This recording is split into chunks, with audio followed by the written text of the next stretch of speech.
오늘 은혜 받을 하나님의 말씀은 마태복음 6장 14절부터 15절까지 있는 말씀 되겠습니다.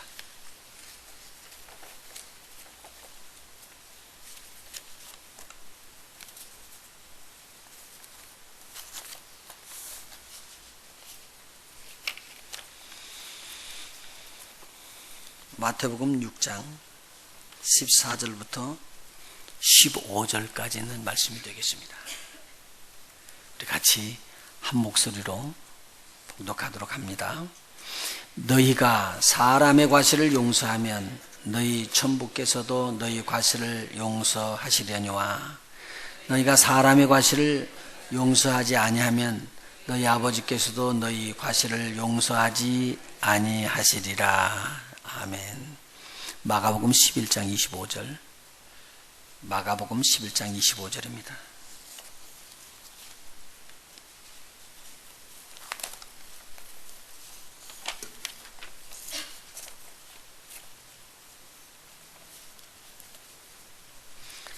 같이 봉독합니다. 서서 기도할 때에 아무에게나 혐의가 있거든 용서하라. 그리하여 하늘에 계신 너희 아버지도 너희 허물을 사하여 주시리라 하였더라. 아멘.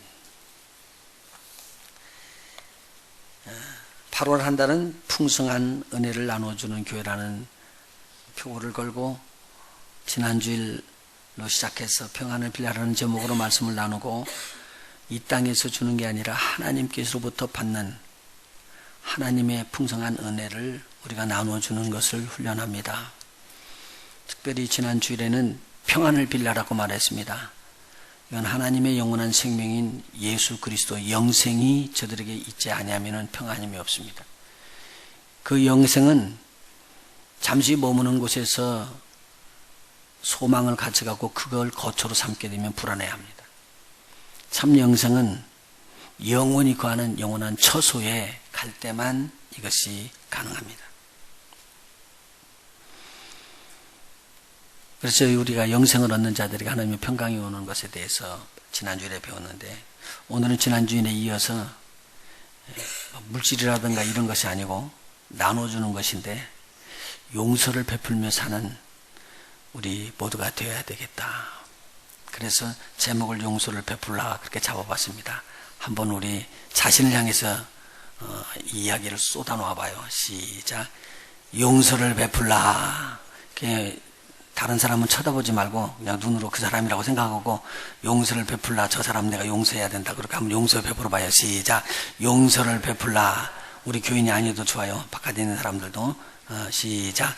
용서를 베풀라.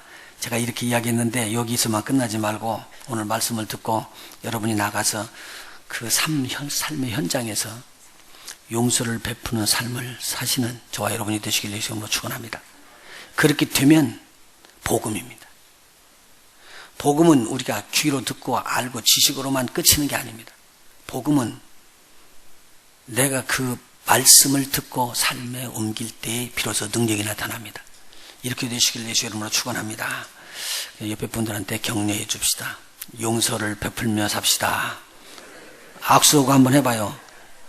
손을 딱 붙잡고 악수를 해요. 용서를 베풀며 삽시다. 안 오는 사람이 있어요. 보니까 뭔가 쩔리는가 봐.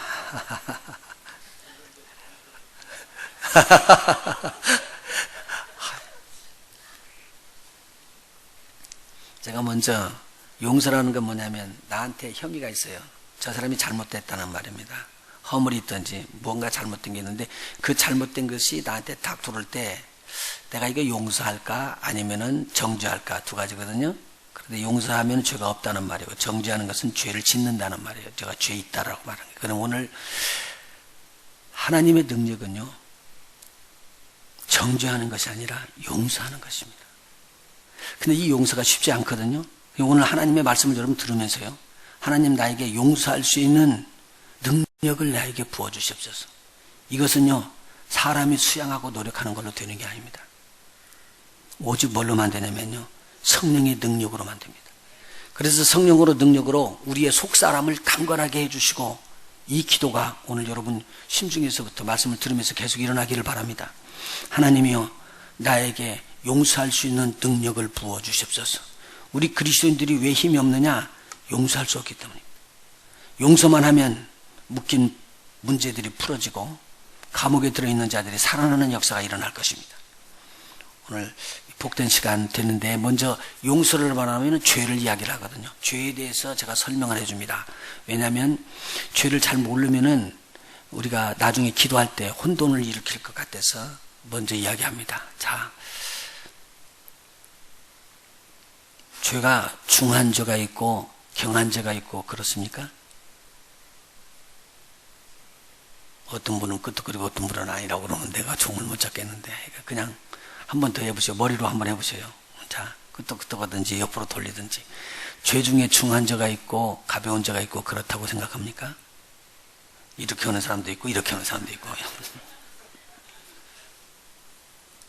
한번 봅시다. 하나님에게 지은 죄와 사람에게 지은 죄 어떤 것이 크고 어떤 것이 작고 그럽니까? 아니면 똑같습니까? 네? 아무도 머리를 흔들지도 않고 끄덕거리지도 않아요.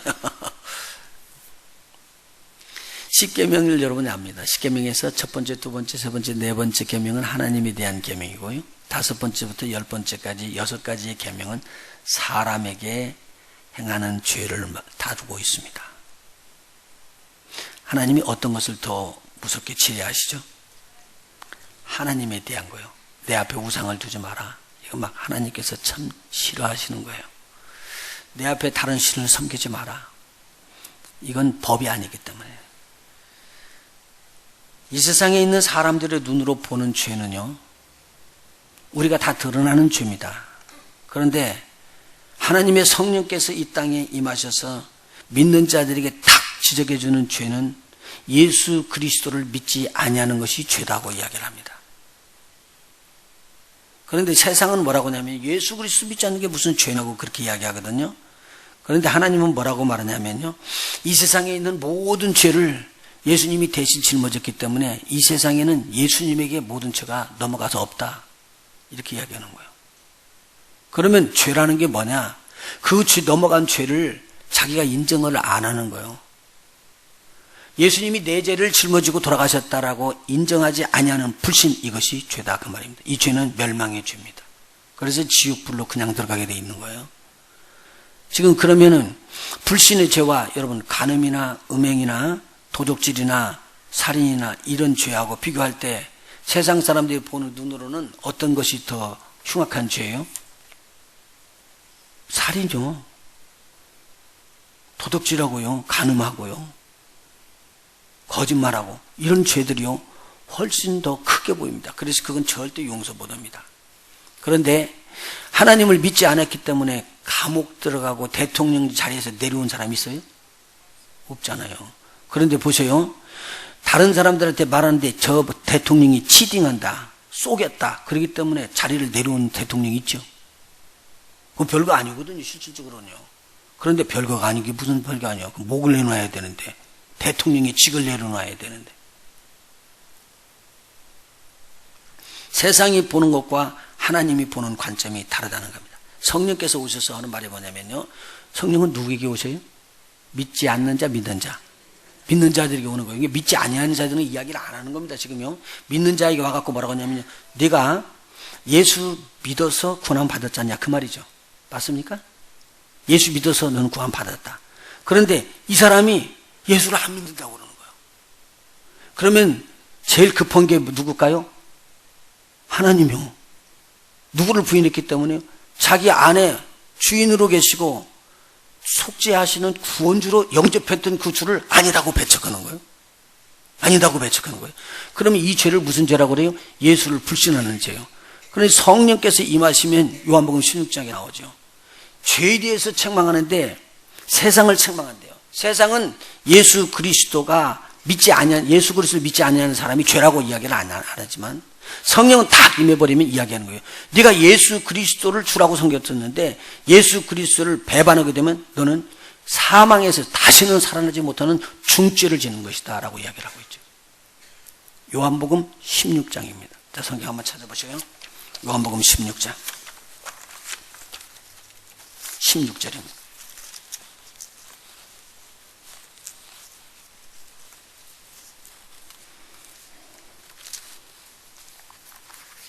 요한복음 16장 7절 보십시다.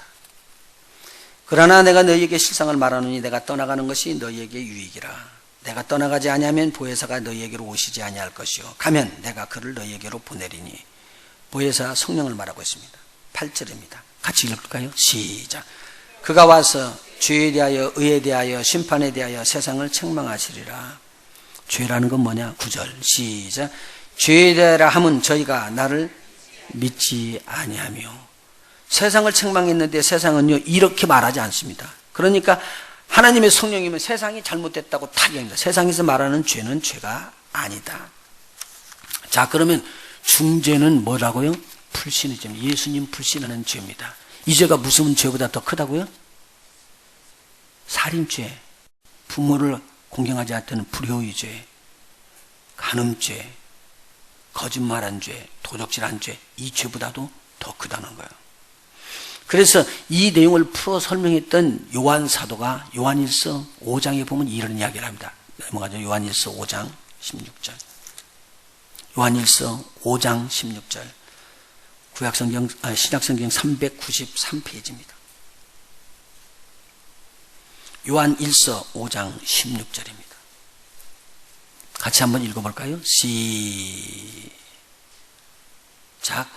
누구든지 형제가 사망에 이르지 아니한 죄에 범하는 것을 보거든 구하라.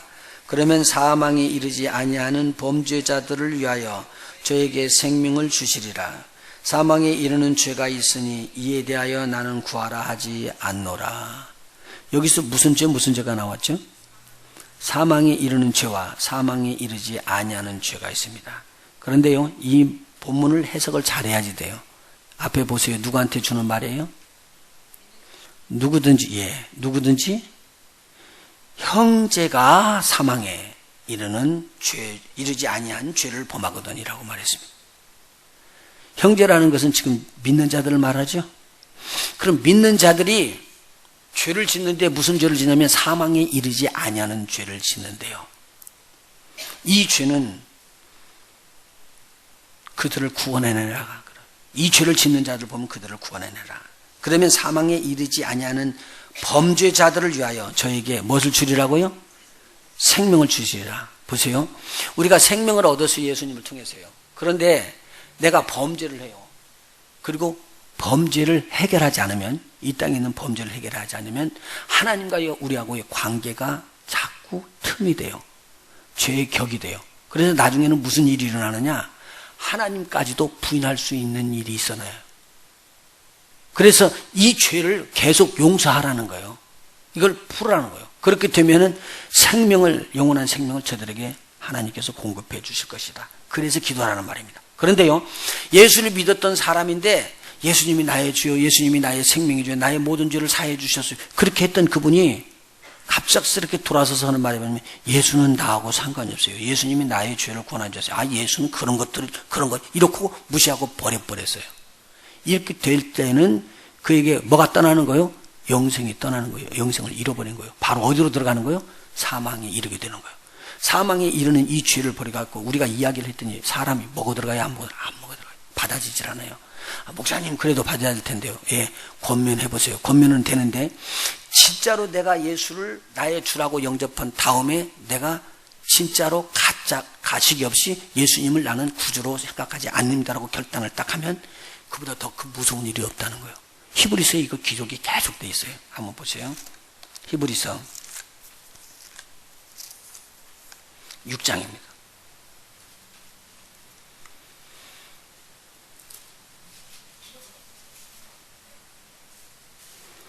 하나님의 말씀 중에 기초가 되는 말씀이 있습니다. 그러므로 우리가 그리스도의 도의 초보를 버리고 이게 기본이 되고 기초가 되는 것. 아주 쉬운 것이 아니라 꼭 해야 되는 기본이라는 말입니다. 죽은 행실을 회개함과 하나님께 대한 신앙과 세례들과 안수와 죽은 자들의 부활과 영원한 심판에 관한 교훈, 이것은 꼭 그리스도인들에게 가져야 될 파운데이션, 기반이 되는, 기초가 되는 그러한 말씀입니다. 자, 그 말씀에서부터 우리가 계속적으로 빌드업해 나가는 것인데요. 이게 지금 제자들에게 주는 말이에요. 구원함을 받는 자들에게 준 말이에요. 3절입니다.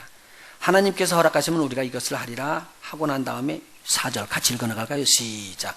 한번 비춤을 얻고 하늘의 은사를 맛보고 성령에 참여한 바가 되고 하나님의 선한 말씀과 내세의 능력을 맛보고 뭐라고 써 있어요? 타락한 자들은 처음부터 타락한 자들을 말합니까? 구원 받았다가 타락한 자들 말합니까? 여기서는 구원 받은 자가 타락한 것을 이야기하죠. 맛보고 은혜를 맛보고 하늘의 은사를 맛보고 하나님의 말씀은 선한 말씀이라는 걸 알고 내세의 능력을 맛보고 타락한 자들, 구원함을 받았다 타락한 자들을 말하고 있습니다. 그러고 난 다음에 새롭게 한다는 말이 아니고 그러면 뭐라고 써있죠? 6절 시작. 타락한 자들은 다시 새롭게 하여 회개케 할 수 없나니 이는 즉 자기가 하나님의 아들을 다시 십자가에 못 박아 현저히 욕을 보임이라. 여러분 보세요. 모세가요 이스라엘 백성을 끌고 나오다가 반석을 쳐서 물을 내죠. 반석을 친다는 단어는요 슬라우터라는 단어를 썼어요. 이상하게. 이게 무슨 말이냐면 도살시킨다는 뜻이에요. 그럼 반석은 예수님을 말하고 쳤어요. 한 번. 근데 한 번만 치라고 이야기했던 그 내용을 모세가 가가지고는 막 격분한 거예요. 너희들 내가 그러면 하나님의 기적을 보이랴? 그러면서는 내가 반석을 쳐서 물이 나게 하랴? 그러고는 반석을 치는데 2번을 칩니다. 근데 이 2번 치는 것을 불신이라고 이야기를 했어요. 불신이라고요.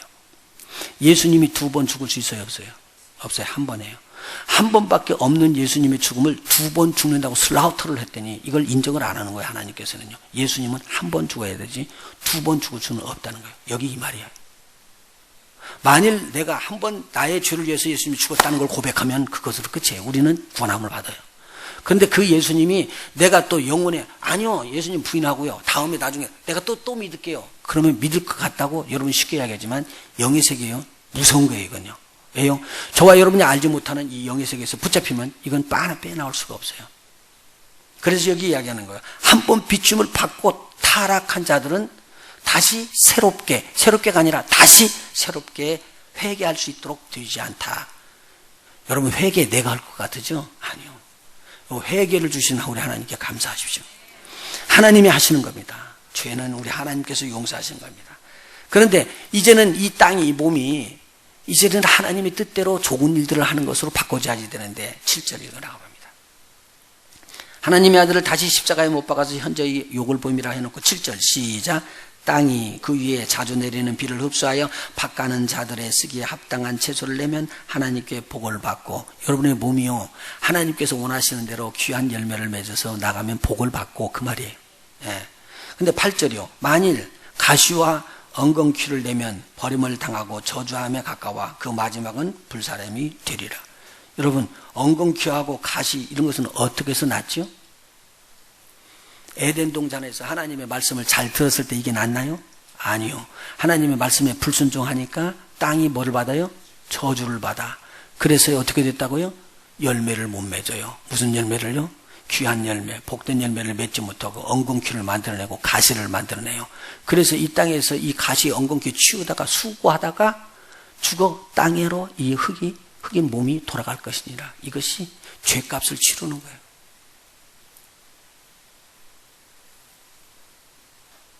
자, 오늘 이 죄, 우리가 사람에게 드렸던 이 죄를 갖다가 용서함 받는 하나님의 놀라운 축복을 오늘 이야기하는데 이 특별히 그 중에서도 형제 안에서 일어나는 일들입니다. 제가 이렇게 설명했을 때 여러분들이 죄의 근원을 알아야 돼요. 어떻게 알아야 되느냐? 형제들끼리 일반적으로 짓는 죄들도 나의 영혼을 꽉 묶을 수가 있더라 그 말입니다. 그리고 내가 나중에는 생명까지 잃어버릴 수가 있더라. 성경에 이런 말이 없이 한 번 믿으면 구원함을 받아버린다. 이렇게 해서 저도 막 처음부터 믿었던 거예요. 이렇게 했으면 좋았을 것 같아. 그런데 성경이 쫙 나오는 내용이 그런 내용이 안 나와요. 요한계시록 쉽게 이야기하면 요한계시록 2장 3장에서 나오는 교회들에게 이기는 자는 구원함을 받는데 이기지 못하는 자들은 생명나무 못 먹어요. 낙원에 못 들어가요. 아주 엄연하게 기록됐어요. 이것이 교회에게 주시는 메시지예요. 저와 여러분이 교회인 줄 저는 믿습니다. 교회들이 받는 하나님의 은혜를 오늘 받아야지 됩니다. 그래서 방심하지 마시고 내 속에 하나님의 생명이 차넘치고 내가 풍성한 은혜를 하나님으로부터 받는 길이 차단되는 것을 오늘 성령으로 막고 하나님의 축복을 끌어들이는 통로가 열리시길 예수님으로 축원합니다. 그래서 하나님으로부터 부어져야지 됩니다. 근데 이 부어지는 게 뭐냐면 용서를 베풀라는 거예요. 오늘은요. 이 용서를 베풀라. 자, 그러면 첫 번째 우리가 생각해 볼 건 뭐냐면요. 하나님은 우리의 중한 죄를 용서하셨다. 중한 죄를 용서하셨다. 제가 지금 말씀드렸습니다. 하나님을 불신하여 죄를 지었던 아담과 하와가 에덴 동산에서 쫓겨나면서 천사들과 화염검으로 에덴 동산을 두루 지키게끔 그렇게 했습니다. 그리고 아담과 하와가 죄값을 치르며 이 땅에서 삽니다. 창세기 3장에 보면 죄의 값은 사람이 자기가 지은 죄로 말미암아 이 땅이 저주를 받은 일, 이 저주받은 땅에서 살게 했습니다. 우리를 다른 데로 피한 게 아니라 우리로 인하여 저주받았던 땅을 그 땅에서 수고하면서 살라는 말입니다. 어떻게 수고하냐면요, 가시덩굴도 엉겅퀴도 제거하면서 종신토록 수고하다가, 죽을 때까지 수고하라 그 말입니다. 종신토록 수고하다가 죽어서 이 몸이 흙이니 흙은 땅으로 흙으로 돌아갈지니라 명령입니다. 그렇게 된다는 겁니다. 죄값을 치르라는 거예요. 그럼 이렇게 죽고 나면 끝이냐? 성경은 절대 끝이라고 말하지 않습니다. 한 번 죽는 것은 사람에게 정하신 것이요, 그 후에는 심판이 있으리니. 죽고 끝나면은요 다 자살해버려도 돼요. 그런데 그 후에 심판이 있다는 내용입니다. 그래서 솔로몬은 사람이 죽는 것을 가만히 보니까 짐승이 죽는 거하고 별반 차이가 없어요. 제가 봤더니 숨을 안 쉬면은 죽었다고 이야기하는 것처럼 짐승도 숨을 안 쉬면 죽는데 사람도 숨을 안 쉬니까 죽더라. 그런데 가만히 보니까 죽고 끝나는 것이 아니라 이 영혼이 빠져나가서 하나님 나라로 올라가는 것은 사람만이 하는 일이더라는 거예요. 크게 깨달았습니다. 그리고 나서 또 깨달은 건 뭐냐면 이 영혼이 있는 그 영혼이 앞으로 어떻게 될 것인가에 대해서 자세하게 보여줄 분이 그를 데리고 이렇게 오더라는 거예요. 전도서 3장 18절부터 21절까지 있는 내용이 이 내용입니다. 전도서를 마지막 마무리하면서 11장에 이렇게 이야기합니다. 사람이 죽으면 몸은 땅으로 돌아가고 하나님께서 주신 신은 그 주신 하나님에게로 돌아가는 줄을 알지 못하느냐, 그렇게 이야기를 하고 있습니다. 그런 심판이라는 건 언제 오느냐? 우리가 지금 떠나가서 영혼이 들어가고 이 영혼이 마지막 이 땅에 있는 몸과 합쳐져서 영원한 죽지 아니하는 몸으로 바꿔져 가지고 심판을 받는다는 거예요. 그렇기 때문에요, 이 심판에서 지옥불로 떨어지는 것은 우리가 상상하는 것하고 전혀 다른 내용입니다. 엄청난 거예요. 영원토록 몸과 우리 마음과 우리 영혼이 고통받는 불못으로 들어간다는 거예요. 불못은 사람을 위해서 예배한 게 아니에요. 사단을 위해서 예배했어요. 사단은 영입니다. 천사들, 그를 따르는 천사들을 말하고 있습니다. 천사들을 위해서 예비한 지옥불입니다. 불못에 들어가는 거예요. 그래서 사람이 영도, 사람이 혼과 우리 몸도 고통을 계속 받을 수 있는 장소가 지옥불이라는 거예요. 엄청난 일이에요. 거기서부터 우리를 어떻게 했다고요? 빼내기 위해서 죄를 용서해야지 되더라는 거예요. 이 죄값을 치러야 되겠다. 그래서 예수님이 죄값을 짊어지시고 십자가에 달려서 돌아가십니다. 세상 사람들은 이야기합니다. 저는 중죄인이다. 죽어야 마땅하다. 그렇게 해서 죽은 거예요. 그런데 예수님은 죄가 없으셨거든요. 누구 죄 때문에 죽은 거예요? 예수님의 죄 때문에 죽은 게 아니라 바로 이 세상에 있는 사람들의 죄요. 이것을 지혜로운 자들은 금방 적용해요. 그게 내 죄다고.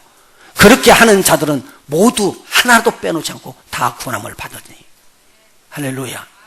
그래서 이 중한 죄를 용서받은 자들을 가리켜서 뭐라고 그러느냐? 그리스도인들이라고 하고 우리 믿음의 형제 자매들이라고 이야기해요. 옆에 분들에게 이 격려해 주시오. 당신은 중한 죄를 벗었습니다. 할렐루야. 제가 이 이야기를 더 실감나게 하는 것은요, 그 당시에 있는 사람들은 그러면 저기 심판이 오는 거 몰랐잖아요. 아니요. 성경은 그렇게 말하잖아요. 여러분, 아담의 7대 손이 에녹이 있잖아요. 에녹이는요, 이 땅에서 살면서 충격을 받습니다. 자녀를 낳는 순간에 하나님의 음성이 들린 거예요. 아들 이름을 무드셀라로 지어라. 무드셀라라는 뜻은요, 이 아들이 죽는 그때에 이 땅에 심판이 임하리라. 그리고 보니까요, 이게 홍수 심판인 거예요. 알았어요. 난 그 심판만 생각하고 있는데 우리 주님과 그래서 나는 이제 심판을 잘 이겨야지. 그러고는 하나님 뜻대로 막 살기 시작한 거예요. 나쁜 짓 안 해요. 경건한 말을 해야 돼요. 그렇게 하고 가고 있는데 갑작스럽게 영안이 촥 열리는 거예요. 영안이 열리더니만 그 후로부터 몇 년 정도, 약 5,000년 후에 일어날 일들 하나님께서 보여줘 버렸어요. 딱 보니까요, 예수님께서 주가 되셔서 성도들하고 같이 이 땅에 재림하는 거예요. 천사들의 나팔 소리가 들리는 거예요. 막 그러면서 나오는데 심판받는다고 이 세상 사람들이 다 그 앞에 불불 떨면서 일어나는데 그 사람들에게 이야기해. 너는 그때 이런 말을 했지. 경건치 아니하는 말, 하나님에 대해서 불평하고 원망한 말, 사람들에서 내가 시끄렸던 그 모든 말 막 그 앞에서 드러나는 거예요. 이걸 누가 보고 있느냐? 에녹이 본 거예요. 몇 년 후에 일어날 것을요, 6천 몇 년 후에 일어날 일들이에요. 깜짝 놀란 거예요. 기겁을 하고 놀란 거예요. 그리고 보니까 그 심판 받을 때 그 어미가 너무 무섭게 일어나고, 그리고 난 다음에 야, 이건 아니구나. 나는 이제 이 심판에 이기기 위해서 하나님께서 원하시는 뜻대로 살기를 원하구나. 이분은 심판도 하시고 그래서 상도 주시는 분이시구나. 그렇게 알았습니다. 그래서 철저하게 그렇게 살았어요. 몇 년을요? 1, 2년도 아니고요, 300년 동안을. 그 삶 속에 자기의 주장이 없어요. 하나님의 주장이에요. 하나님께서 심판하기 때문에 하나님이 심판하는 것을 본 거예요. 여러분, 오늘 여러분이 보는 것이나 목사나 장로나 다른 분들이 보는 눈으로 보지 말고 하나님께서 여러분을 심판하시는 눈으로 볼 수 있는 영안 열리기를 예수 이름으로 축원해 드립니다. 하나님이 문제입니다. 하나님이 심판하시는 주기 때문에요. 그래서 이 에녹은 너무 충격을 받고 나는 이제 하나님이 기뻐하지 않은 일은 안 하리라. 그랬더니 하나님께서요, 300년이나 동행하는 에녹 보고 올라와라. 그러고 데리고 올라가셔서 죽음을 안 봤다. 그 말입니다. 사람이 죽는 것은 한 번 정한 것인데 죽음을 피할 수 있는 길은 무엇을 처리하면 된다? 죄값을 처리하면 된다. 그래서요, 우리가 휴거하는 자의 모델로 에녹을 주셨습니다. 두 번째 큰 단계입니다. 하나님은 우리에게 믿음의 형제 자매를 용서하라고 먼저 명령하십니다. 그리고 그렇게 가르치십니다. 예수님께서 제자들이 와서 이야기를 합니다. 우리에게도 기도를 가르쳐 주시옵소서. 예수님이 우리가 암송들 하고 있는 주기도문을 가르쳐 줍니다. 이렇게 잘 나와 있죠. 하늘에 계신 우리 아버지, 하나님은요, 이 땅에 거하시지 않습니다. 이 땅 조그마한 데 계실 수가 없습니다. 지난 금요일날 제가 말씀드렸죠. 하나님은 어디에 계시는 분이에요? 하늘과 하늘들의, 하늘이라는 온 우주도 감당치 못하실 엄청난 위대한 분이요, 크신 분이십니다. 그분을 이게 우리가 기도하는 거예요. 그래서 여러분의 기도는요, 하나님에게만 드려지면은 어느 누구도 빼앗을 수가 없고요, 기도 응답이 임해요. 그래서 복이라는 거죠. 하늘의 하늘들도 감당치 못하고 그 하늘들의 하늘들도 감당치 못할 그 하나님을 향하여 우리가 이야기하는 거, 하늘에 계신 우리 아버지 불렀습니다. 그의 이름이 거룩히 여김을 받으시옵소서. 그리고 아버지의 뜻이 하늘에서 이루어진 것처럼 이 땅에 그 뜻이 이루어지게 하옵소서. 그리고 우리에게 일용할 양식, 먹을 것을 주님 공급해 주시옵시고, 그리고 나중에 나오는 하나님 앞에 드리는 기도, 주님이 가르쳐 주신 기도입니다. 우리에게 죄 지은 자를 사하여 준 것 같이 우리 죄를 사하여 주옵시며. 따라서 해봅시다. 우리에게 죄 지은 자를 사하여 준 것 같이 우리 죄를 사하여 주옵소서. 그러면 이 말을 풀어서 설명하면, 우리에게 죄 지은 자를 용서해 주지 않으면 그 죄가 어떻게 된다는 거예요? 대답들을 잘 못 하시네. 우리에게 지은 자의 죄를 용서하지 않으면 어떻게 된다는 거예요? 우리 죄를 용서 안 해준다는 거예요. 그럼 우리가 용서받을 수 있다 없다? 없다는 말입니다. 이것을요, 기도라는 거예요, 매일. 제가 이거 이걸 깨닫고 난 다음에 설교할 때 그랬잖아요. 내가 제일 하기 싫은 것이 이거다, 이 기도라고. 그래서 주기도문 하다고 이때는 안 했다고 그랬어요. 우리가 우리에게 죄 지은 자를 사하여 준 것 같이 아니라 우리가 우리에게 죄 지었든 어쨌든 용서해 주시옵시고 그렇게 했으면 얼마나 좋겠어요. 그런데 우리 주님은 그렇게 이야기하잖아요. 뭐라고 해요? 우리가 우리에게 죄 지은 자를 사하여 줄 때 주님이 우리를 용서해 주신대요. 딱 썼어요. 그러고 나서 우리가 시험에 들지 않게 하시옵시고 악에서 구원하시옵소서 그렇게 기도한 다음에 그 기도가 다 끝나고 나서 설명해서 주는 말이 이 내용만 한 번 더 설명해 주는 거예요. 그걸 저와 여러분이 같이 읽었죠? 오늘 본문의 말씀입니다. 너희가 사람의 과실을 용서하면, 과실이라고 그랬습니다. 잘못된 일입니다. 과실을 용서하면 너희 천부 하나님 아버지께서도 너희 과실을 용서할 것이지만 너희가 사람의 과실을 용서하지 아니하면 너희 아버지 하나님께서도 너희 과실을 용서하지 아니하리라. 보세요. 우리 하나님께서 우리를 용서했기 때문에 우리가 하나님 앞에 섰잖아요. 맞아요? 섰어요, 그렇게. 그런데 이 용서를 받은 우리가 내가 용서를 안 하면은 그 용서 받은 것이 뭐가 된다는 말이에요? 무효가 된다는 말이에요. 이게 이럴 수가 있어요? 용서해 준다고 하니 또 무효가 되다니. 어떻게 목사님 그런 말을 다 하십니까?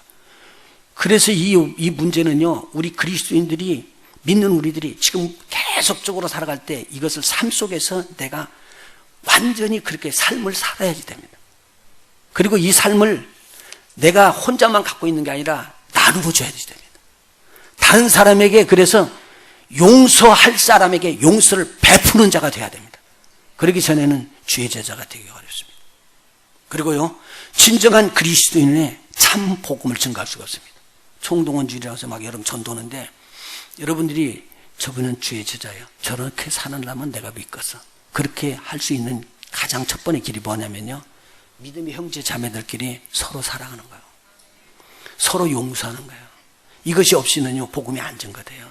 왜? 서로 죽이려고 그러는데 뭐. 가만히 보고 난 너 같은 믿는 거 안 할란다. 안 온다고요. 들어올 이유가 없잖아요. 오늘 저와 여러분에게 이 하나님의 능력이 임하시길 예수님을 축원합니다. 용서할 수 있는 것은 능력입니다. 아무나 할 수 있는 게 아닙니다. 나중에 말씀을 드리죠. 아무나 하는 게 아닙니다.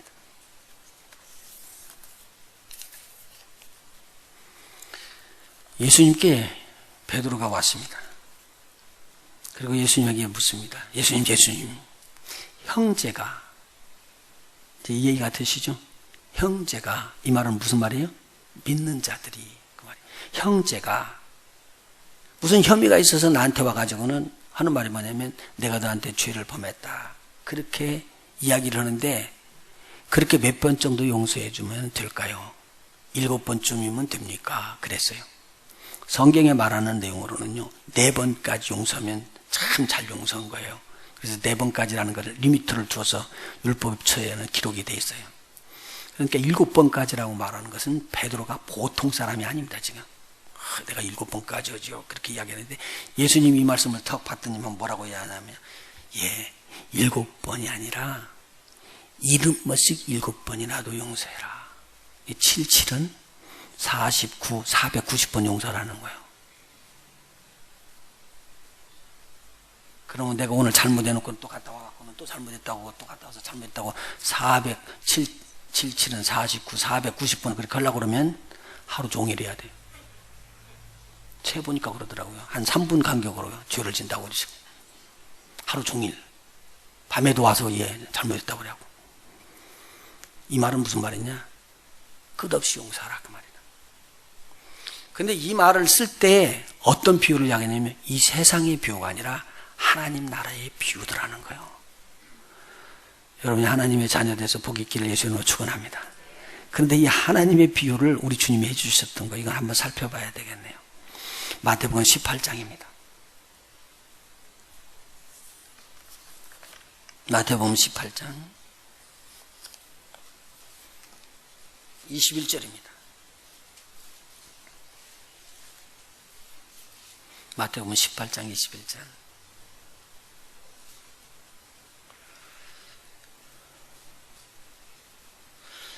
여기 무슨 말이 지난 다음에 나오냐면 죄에 대해서 이야기하고요. 형제가 나에게 죄를 범했던 데에서 이야기가 나오고 그 다음에 합심 기도에 대해서 이야기합니다. 우리가 여기서 이 땅에서 3명, 2~3명이서 모여서 기도하면 하늘에서 꼭 들어주신다. 그 가운데 내가 있겠다. 예수님이 하신 말씀 다음에 나오는 21절의 말씀입니다.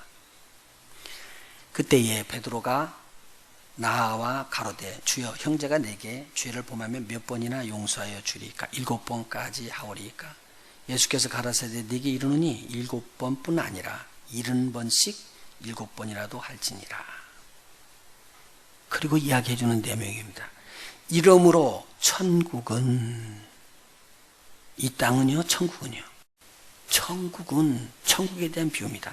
저와 여러분요, 예수 믿게 되면은요, 하나님의 나라 천국이요, 여러분의 심중에 파고들어 버립니다. 그래서 여러분은요, 실질적으로는 이 땅에 살고 있지만 무슨 삶을 살고 있냐면 천국 백성으로 살고 있습니다. 믿으시면 크게 아멘. 여러분 천국 백성이에요.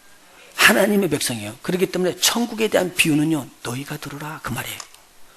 천국은 그 종들과 회개하려 하던 어떤 임금과 같으니, 회개할 때 이 회개자는요, 우리가 리펜터드, 회개 그 말이 아니고요, 어카운트 하는 거예요. 이게요, 카운팅 하는 거예요. 이게 회개하려 하던 어떤 임금과 같으니, 회개할 때에 1만 달란트 빚진 자 하나를 데려오매.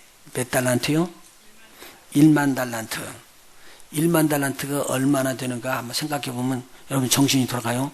하루에 로마 병졸이 하루 일하는 일당이 1데나리온이에요.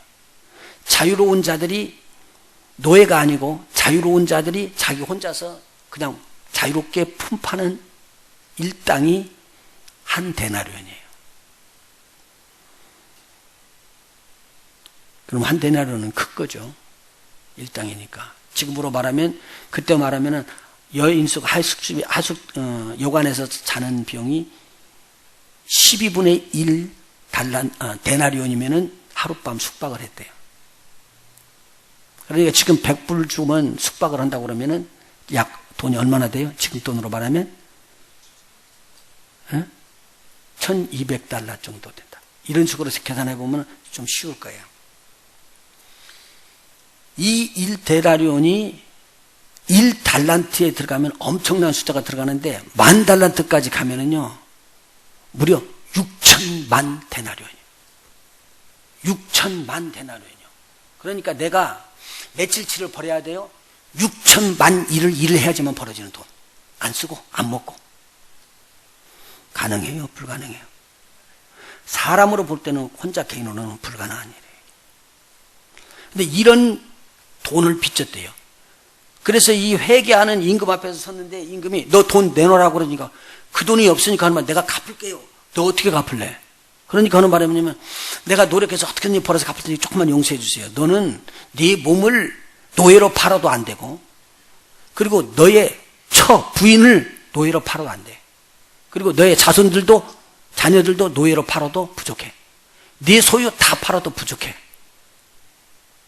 가만히 보니까 소망이 없는 사람이에요, 이 사람. 자기는 갚겠다고 난리를 치는데 갚을 수 없어요. 그래서 임금이 하는 말이 뭐냐면, 너무너무 불쌍하구나. 너 그냥 없는 걸로 하자. 그렇게 해서 저를 내보냅니다. 며칠 일할 것이라고요? 6천만 일. 6천만 일 살아요? 안 되는 거예요.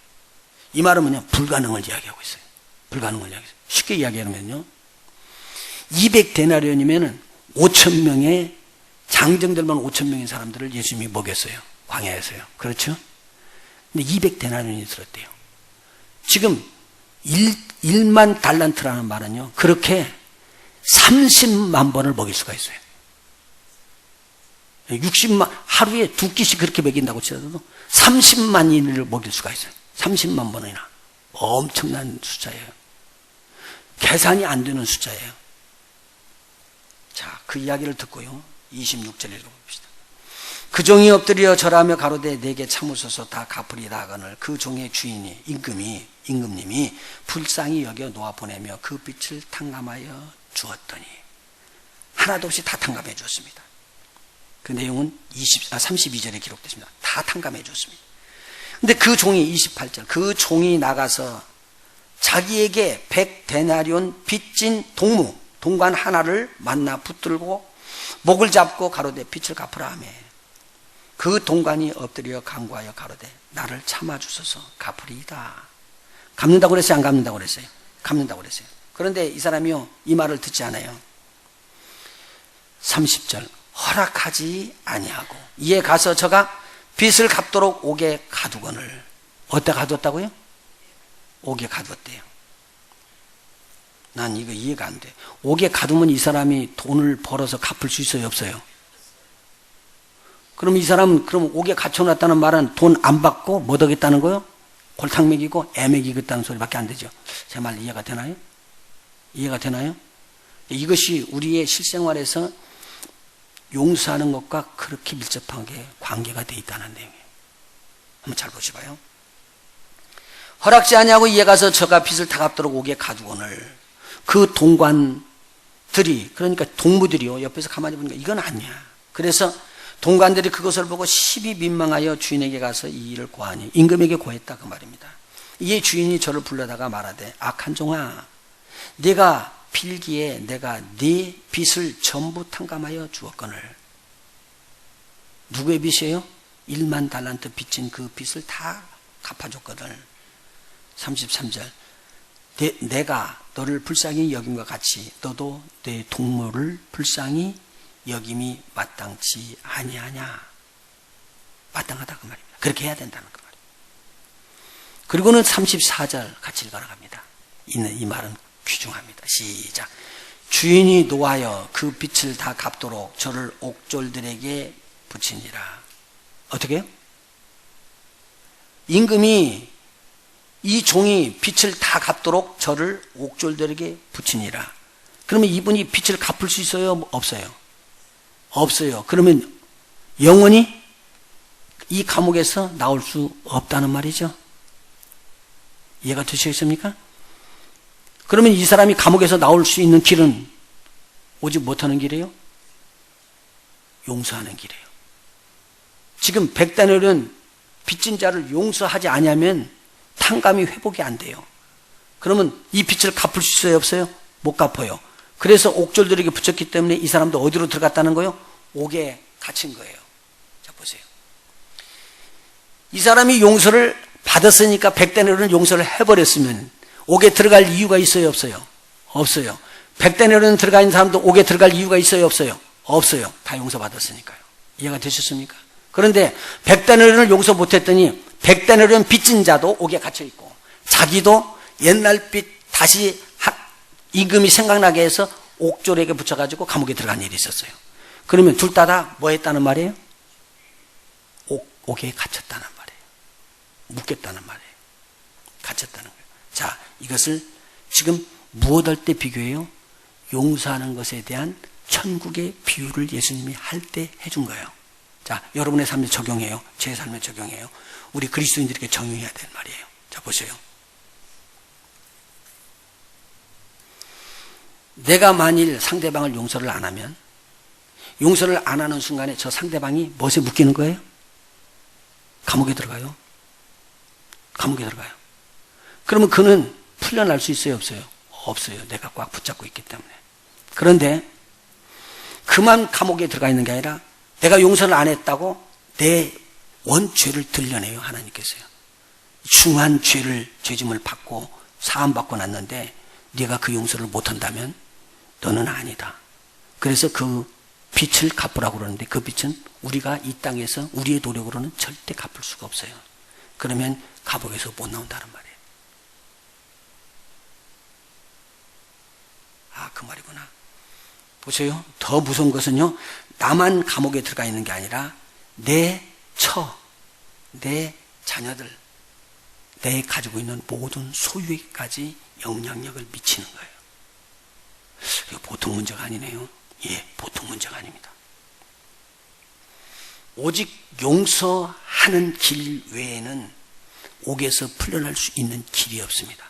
다른 초이스가 없습니다. 그래서 예수님이 이 말씀을 해준 거예요. 네가 이웃에게 용서하라. 믿음의 형제에게 용서하라. 적용합니다.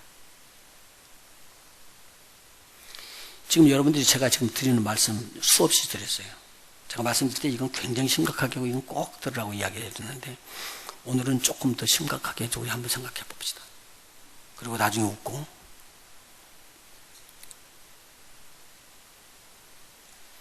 우리가 이 용서라는 것은 하나님이 우리를 용서했다는 거 얼마나 많이 배웠어요. 그런데 복음은요, 그 용서를 내 삶 속에서 적용하고 나도 용서하는 삶이 돼야 돼요. 그런데 불행하게도 지금 그리스도인들이 나는 용서받았다고 펄펄 뛰고 감사하고 좋아라고 그러는데 다른 사람을 용서할 수 있는 힘과 능력은 없어요. 경건의 모양은 있지만 경건할 수 있는 힘과 능력은 없다는 말입니다. 오늘 만일 우리에게 경건의 능력이 성령으로 우리 안에 부어져서 우리가 용서하기 시작하게 되면 세상이 바꿔질 일이 일어날 겁니다. 진짜 용서하는 사람들이 주의 제자예요. 주의 일꾼들입니다. 그건 책임의 문제가 아니에요. 목사에서부터 전 교인 전체가 다 동일하게 하나님 앞에서 내가 지금 누구를 묶고 있는가를 돌아봐야 됩니다. 그리고 내가 그 묶인 자를 풀어줘야지 되고 그럴 때 내가 또 풀린다는 것을 아셔야지 되는 거예요. 그럼 이것은 영적인 문제가 아니냐 그거죠. 자 보십시오. 이 땅에 사는데 문제가 터지는 그 문제가 큰 일로 일어나서 일어나는 일은 거의 없습니다. 일이 일어날 때 보면 다 조그마한 일에서 시작되는 거예요. 부부싸움 제일 많이 하는 게 뭐냐면 신 벗고 들어가는데 신 정리 안 하고 들어가면 두 부부가 안에 들어가면서 싸워. 치약을 짜는데 하나는 앞에서 그냥 꾹 눌러 짜고 하나는 뒤에서부터 이렇게 몰아서 짜는데 그거 부대치기만 하면 싸워. 당신은 꼭 치약을 짤 때 꼭 앞 대가리부터 짜더라. 그러니까는 말이에요. 그러면 또 어때요? 그랬더니 뒤에서부터 짜야지만 그래도 정결해지고 쭈쭈거리니 그게 뭐 보기가 좋다고 그래. 하지 말라면 하지 말지. 그래가지고 그것 갖고 싸우는 거야. 아 그거 생명력 지장되는 거 없어?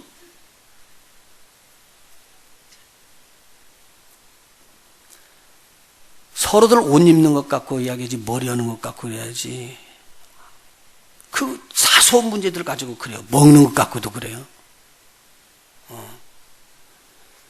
큰일 갖고 일어나는 일 거의 없어요. 사소한 일들 갖고 그래요. 부부들 사이에요. 더더군다나 더 그래요. 너 그때 그런 말 했지. 그러고는 그거 꼭 잡고는 꽁 하고 있었던 거예요. 꽁이 좀 짧았나? 꽁 하고 안 푸는 거예요. 이거. 그래가지고는 용서를 못해요. 그래서 부부간에요. 나중에는 뭐냐면 우리 끝나자. 어떻게 하겠다는 거예요? 이혼하자는 소리입니다. 너무 쉬워요 요새는요. 옛날에는요 아무리 고생해도 그냥 거기서 살다가 그 집에 그냥 묻히고 말이라 그렇게 됐는데 요새는 그 집에 묻히고 말다니요. 무슨 소리를 목사님 그렇게 합니까? 뭐 그러지 당장에. 안 그렇다는 거예요. 털고 가버리는 거예요. 부부들 사이가요 이제는요 서로들을 이해를 못해요. 그러니 용서가 될까요? 안 될까요? 안 돼요. 제가 이야기를 적용을 했어요. 만일 남편이 아내를 용서하지 못하면 남편이 아내를 어디다 집어넣는 것 같아요? 옥에다 집어넣는 것 같아요. 그런데 본인도 더 큰 옥에 들어가 있어요. 이해가 되세요? 아내가 남편을 용서하지 못하면 용서한다는 말은요 죄를 진 것을 알았다고요. 용서를 못하면요 그 사람이 감옥에 집어넣어 주는 거예요. 그리고 자기도 더 깊은 감옥에 들어가 있어요. 뭐 할 때까지요? 내가 용서할 때까지. 이 용서할 때까지는 누가 하느냐? 하나님만 하셔요. 하나님은 임금이시기 때문에. 이해가 되세요? 여러분이 부모를 보면요 난 정 떨어져. 난 그분하고 살 수 없어. 혹시 그런 사람이 있는지 몰라. 그런데 그런 마음이 갖고 있었을 때 누가 하셔요? 심판하시는 하나님이 하셔요. 네 어머니 아버지는 감옥에 들었다. 그런데 너도 감옥에 들었다. 더 큰 감옥에 들었다. 절대로 헤어나올 수 없는데 헤어나올 수 있는 길은 딱 한 가지. 용서할 때다. 형제들끼리 의가상해 갖고는 너 죽고 나 죽고 살자고 막 싸우면 난리가 났어요. 형제들끼리 등을 돌린대요. 뭐 큰일인 것 같아요? 아니요. 이 땅에 필요 없는 것들이에요. 돈, 이 땅에 좀 자기에게 좀 더 잘해주고 사랑 더 많이 부어주기를 원하는데 부모가 편견을 해버리니까 확 비틀어져 버렸어. 많아요. 저는 자녀를 4명 키워왔기 때문에 알아요. 금방 알아요. 금방. 그렇죠? 뿐만이에요. 자녀들이 있는 사람들 조심해야 돼. 하나만 있으면 괜찮은데 둘 있고 셋 있고 그러면은 꼭 비중이 좀 달라지게 돼 있어. 그러면 그걸 마음에다 꼭 갖고 있어요. 꼭 자녀가 꼭 갖고 있으면 누가 지금 묻겠다는 거예요? 아버지 어머니를 감기다 집어넣은 거라니까요. 적용을 해요. 그리고는 뭐라고 하냐면 주님 풀어주기를 원합니다. 풀어줘요? 안 풀어줘요? 안 풀어줘요. 기도 응답이 아니라는 거예요. 기도 응답이. 너희가 서서 혐의가 있을 때 기도를 하라. 막 그러면 하나님께서 받아줄 것 같으지? 그런데 안 받아주니까 너희는 재물 그대로 놓고 가서 그 혐의 있는 사람을 용서하고 돌아와서 다시 예배하라 그 말이에요. 그러면 뻥 뚫릴 것이다. 자녀들이 한마디 마음에 상처나는 말 탁 튀니까요. 부모가요. 꽁해갖고 이놈 그런 사람들 있죠. 절대 안 풀어요. 그러면 자녀들이 꽁하고 던졌던 그 말 때문에 하고 그렇게 되면 자녀들을 어디다 집어넣는 거예요? 옥에다 집어넣는 거예요. 그런데 자기도 옥에 들어가 있어요. 그러면 영적으로 교통이 돼요? 안 돼요? 안 되는 거예요. 뚫을 수 있는 길은 딱 한 가지. 용서 위에는 없다는 거예요. 자, 그러면은 이 용서하지 못하게 하는 것과 용서할 수 있는 것이 내 스스로 할 수 있는 것이냐? 아닙니다. 잘 들으십시오. 여기서부터는요. 이게 영적 싸움입니다. 내 안에 용서할 수 없는 것을 조장하며 용서할 수 없는 것으로 끌고 가고 있는 영의 세계가 있는 것을 성경이 이야기합니다. 이것을요 사도들이 다 이야기를 해줬어요. 바울 사도가 이야기해요. 내가 너희를 용서한 것은 그리스도 앞에서 내가 용서한 것이지. 그런데 사단은 절대 용서하지 못하게 할 것이니라. 우리는 그 괴계를 아는데 사단이 절대로 이렇게 용서하지 못하게끔 만드므로 우리를 망하게끔 한다는 거예요. 자, 보십시오. 그래서 우리 마음속에요 사소한 문제, 감정상해 그거 너 나 그럴 수가 있어? 네가 지금까지 나하고 얼마나 살았는데 그래? 내가 너를 낳았는데 네가 그럴 수 있어? 별 생각을 아무리 많이 해도 이거 용서 안 돼요. 용서 안 돼요. 누가 지금 시키는 거예요? 사단이 시키는 거예요. 근데 사단이 시키는 일을 쫓아가서 따라가는 거예요. 따라가는 것 보고 뭐라고 말하죠? 순종한 거예요. 사단이 하는 일을 따라다니면서 순종을 하고 있는데 그게 풀려져요? 안 풀려지지. 사단은 그것이 좋아서 별별 걸 다 이야기하지. 절대로 용서하지 마라. 네가 왜 꼭 용서하냐? 자존심도 없는가? 용서하지 마라. 너 그때 그 사람이 얼마큼 너 상처 준 줄 알아? 그리고 막 갖다 더 부풀리고 나면 상처가 막 올라오니까 분이 터져 죽으려고 그러는데 그거 봐. 그런 사람들을 용서해요? 너는 쓸개도 없지. 별소리를 다 해주는 거예요. 누가 하는 거 이거예요? 사단이 하는 거예요. 얼마나 마음에 상처가 임했든지. 믿음의 형제들이 한마디 탁 던져줬는데 던져주는 말에 마음에 와서 탁 받았어요. 난 저것 때문에 이놈 교회를 떠나야 되나 하잖아. 여러분 교회 떠나는 것이 문제가 아니라 여러분이 그렇게 가는데 누가 역사했어요? 마음이 응글거리고 오해를 빚으면서 탁 붙게끔 되는 것은 누가 지금 준 거라고요? 사단이 준 거예요. 여러분 사단을 쫓지 않고 옆에 사람 떠나간다고 해서 여러분 그 문제가 해결될 것 같아요? 이기는 길은요 사단을 이기고 넘어가야지 돼요. 그렇지 않으면은 나는 그 사람하고 출입을 해서 가는데 무슨 같이 따라가요? 조작하고 있었던 사단은 그대로 따라가요. 그쪽에서 일 일으킬까요? 안 일으킬까요? 어느 곳에 가든지 그와 같은 일은 또 이 용서치 못하게 하는 이 악한 영이 계속적으로 여러분을 붙잡고 끌고 간다는 거예요. 그럼 오늘 우리가 여기서 이겨야죠. 그래서 우리가 우리 힘으로 안 되기 때문에 하나님의 성령이 우리를 충만하게 해주세요. 기도하는 거예요. 성령이 충만하는 것은 방언받는 것만이 아니에요. 은사 돌아가지고요 귀신을 쫓고 질병을 치료하는 것만이 아니에요. 그것은요 외부로 나타나는 은사예요. 제가 그거 부인하는 거 아니에요. 제가 하고 있기 때문에. 저는 그거 하는 걸 참 좋아하라고 그래요. 왜냐하면 그렇게 해서 주님을 나타내는 거니까요. 병이 고쳐져 봐요. 얼마나 고맙고 감사하겠어요. 그런데 그 문제가 아니라 우리가 지금 모르고 넘어가고 있었던 거, 평강을 심는 일이라든가 용서하는 일들은요 그보다도 더 귀중한 일이에요. 보세요. 상대방이 묶여있는 것을 내가 오늘 순간에 풀을 수 있다니까요. 어떻게 해요? 주의 성령이 임해서 주님이 우리를 용서한 것처럼 내가 용서만 해주면 저가 풀려버리는 거예요. 그가 풀리면은 나도 풀리는 거예요. 할렐루야. 왜요? 내가 용서했기 때문에 상대방이 풀어지는데 나를 누가 용서해 주시는 거예요? 아버지 하나님 용서해 주시는 거예요. 우리가 다 풀 수 있는 길은 성령으로 용서하는 길이에요. 그래서요. 이 세상이요 지금요 원수치기를 해요. 다요. 용서 못하게끔 끝까지 물고 들어와요. 그래서 수많은 사람들이 이 용서 때 용서하지 못했기 때문에 묶여서 다 고통당하고 힘이 어렵게 들어가게 되겠습니다.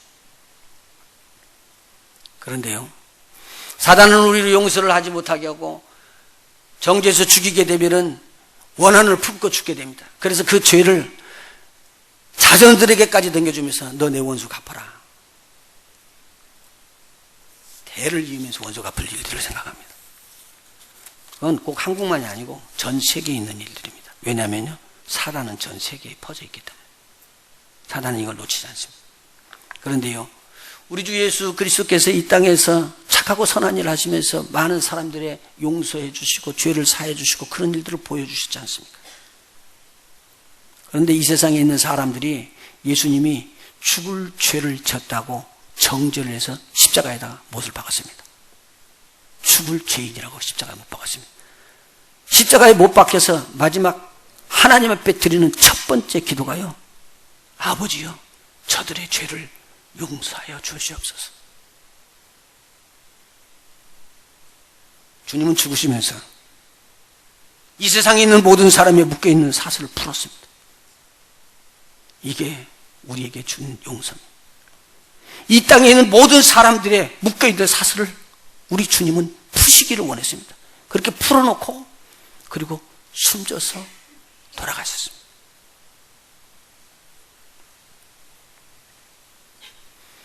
이것은 이사야서 53장 12절에 그가 자기 영혼을 버려 사망에 이르게 하며 범죄자 중 하나로 헤아림을 입었었느니라. 그러나 실상은 그가 많은 사람의 죄를 지며 범죄자들을 위하여 기도하였느니라. 예수님은요, 범죄자들을 위하여, 저들의 죄가 용서받기 위하여 하나님 앞에 기도하셨습니다. 예수님은 우리의 묶은 것을 푸시고 십자가에서 죽으셨습니다. 바로 주님이요, 이 땅에 있는 교회들이 사용할 천국 열쇠를 알려줬는데 이것이 용서를 베푸는 일입니다. 골로새서 3장 13절에 바울이 이렇게 이야기합니다. 누가 네게 혐의가 있거든 서로 용납하여 피차 용서하되 주께서 너희를 용서하신 것과 같이 너희도 그렇게 하라. 베드로전서 3장 9절에 베드로 사도가 이야기합니다. 악을 악으로, 욕을 욕으로 갚지 말고 도리어 복을 빌라. 이를 위하여 너희가 부르심을 입었으니 이는 복을 유업으로 받게 하려 하심이니라. 여러분, 진정한 복은요, 용서할 때 임합니다. 오늘 하늘문이 열리고 여러분들 속에 하나님의 진정한 축복이 쏟아 부어지기를 예수의 이름으로 축원합니다. 용서하지 아니하면은 자신이 먼저 결박됩니다. 나에게 용서받아야 될 사람도 결박합니다. 감옥에 들어가는 겁니다. 그러면 우리는 이 땅에서 하나님의 기쁜 것을 얻을 수 있는 길이 하나도 없습니다. 자, 제가 이렇게 이야기했는데도 하는 말이 뭐냐면, 목사님, 그 사람은 용서 못해요. 여러분, 사단이 역사하고 있어요. 지금 사단이 역사하고 있다고요. 우리 주님은 십자가에 달려서 피를 흘리는 형상으로 여러분에게 이렇게 고백합니다. 아버지여, 저들의 죄를 용서하시옵소서. 아버지여, 저들의 죄를 저들에게 돌리지 마옵소서. 자기가 짊어지신 거예요. 그래서 우리의 싸움은요, 용서하는 싸움과 용서하지 않는 영과의 싸움이 붙어 있습니다. 어떤 것으로 가실래요?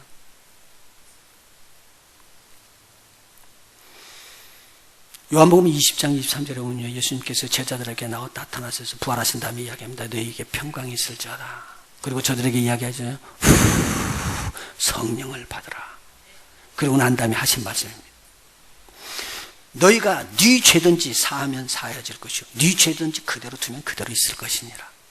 이게 무슨 말이에요? 성령을 받은 다음에 할 수 있는 능력이 뭐냐면요, 죄를 사하는 겁니다. 용서하는 겁니다. 용서는 아무라 그래서 될 수가 없어요. 그런데 만일 저와 여러분이 우리에게 마음의 상처를 주고 혐의가 있는 자들을 주님의 이름으로 용서하기 시작해버리면 오늘 묶여있는 모든 자들이 다 용서함을 받으면서 죄사함을 받는 놀라운 능력을 얻게 됩니다. 이것을 보는 이방인들, 믿지 아니하는 자들이 저렇게라면 내가 믿겠다 그러고 들어올 겁니다. 그리고 어떻게 하면 용서하죠? 어떻게 하면 그렇게 상처받고 자기 죽을 듯이 원망하고 그랬던 사람을 쉽게 그렇게 용서할 수 있었죠? 여러분 이야기합니다. 내 힘으로 하는 게 아니고 오직 주의 성령께서 저를 도와주셨습니다. 성령께서 용서하게 하셨습니다. 이 말이 여러분의 입에서 간증으로 나오시기를 예수 이름으로 축원합니다. 여기서 끝나는 게 아니에요. 오늘 돌아나가면서 집에 들어가서 여러분이 주님의 제자 되기를 원하시면 용서해야 돼요. 용서하지 못한 자들은 기록해놓고 하나님 앞에서 용서하는 역사가 일어나기를 원합니다. 그래서 여러분이 중한 잼도 사함받고 여러분을 끌어가서 교통을 받고 있는 하나님과의 교통을 받고 있는 이 교통 막는 잔재가 다 무너져버리고 빵 뚫리는 형통의 길이 열리시기를 예수 이름으로 축원해 드립니다. 우리 아우 옆에 분들에게 한번 격려합시다. 용서하며 삽시다.